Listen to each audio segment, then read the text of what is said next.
Malik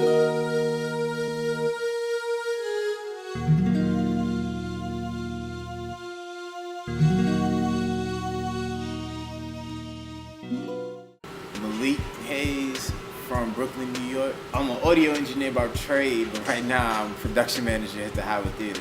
Went to Howard University, majored in radio, TV, and film production, minored in technical theater production. So a typical day of production starts way before the day. So, we are a concert venue here. So you just can't show up on the day of a concert and think that, everything's just gonna work itself out. It takes a whole lot of planning prior to. We call that part advance work. So in the advance work, I, the production manager of the venue, will get in contact with the production manager. But in order for everything to run smoothly and the stage set up appropriately. But these are like the first people that ever hit me up in advance and was like, yo, we don't know what we're doing, so we need you to help us out. Or whoever it is from the artist that's coming. So I have to coordinate with them and figure out what the artist needs so that I can assist them put on the best performance possible.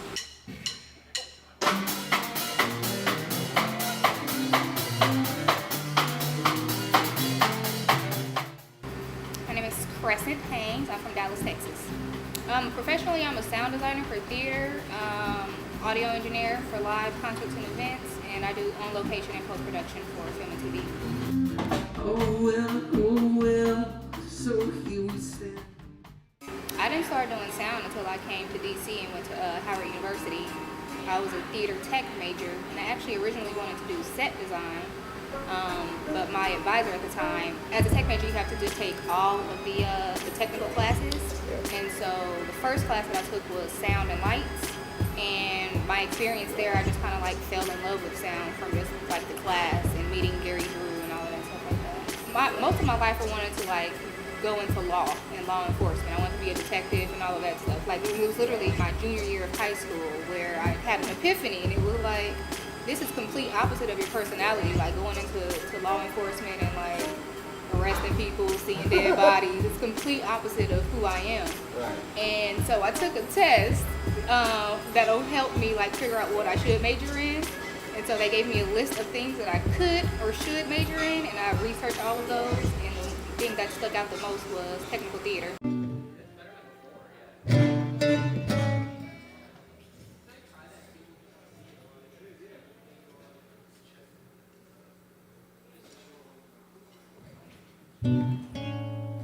Definitely not.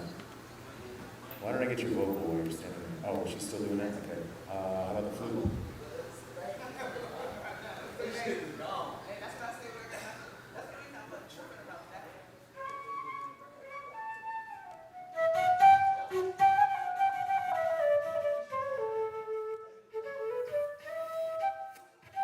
I was born in New York City. My name is Warren Harper, although I've been called Bala for many years now. Raised in the suburbs, moved to Atlanta, started doing sound there, and finally went to school for it. Moved to DC, here I am.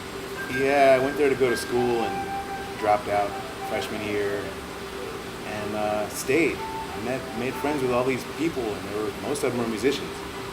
So the musicians, me being the guy who wanted to play drums, I wasn't of their caliber or anything, but I still hung out. So they had me running sound. They were like, well, you're not playing, so fix that mic. Yeah, they threw me in a fire. Most of the time it was in rehearsal hall, so it was a monitor rig. It wasn't like a big PA in a hall or anything. But yeah, that's kind of how I got my start, I guess, in the field. I started learning frequencies long before that, though. I came up in the era of albums and cassettes, and that switched to cassette from album and then to CD when I was in high school. So the headphones of the day were not very good. They didn't have a lot of bass or anything, so I was recording my albums to cassette for my Walkman so I could be mobile with my music. But you had to kind of add some bass frequencies in so you get the headphones to feel right on your head and sound good. So I guess that's where I started out. Yes, there are guys who concentrate more on studio and concentrate more on live. I'm more on the live side of things, but I do both.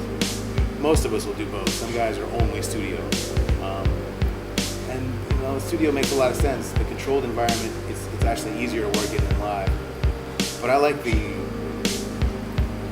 joy of being a part of a show that the audience is really enjoying it, the band's having fun, and there's a special vibe in the air, and you know you're part of that being the sound guy. I just love that. I can't give it up.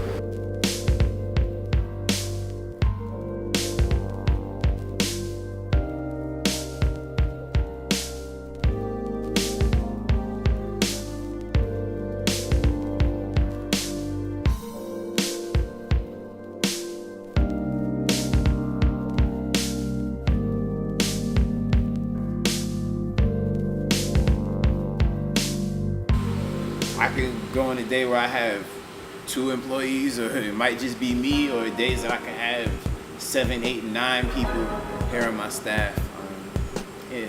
But I don't really think of it as a staff. I try to think of it more as a crew or a family. Area code. Oh, send different area.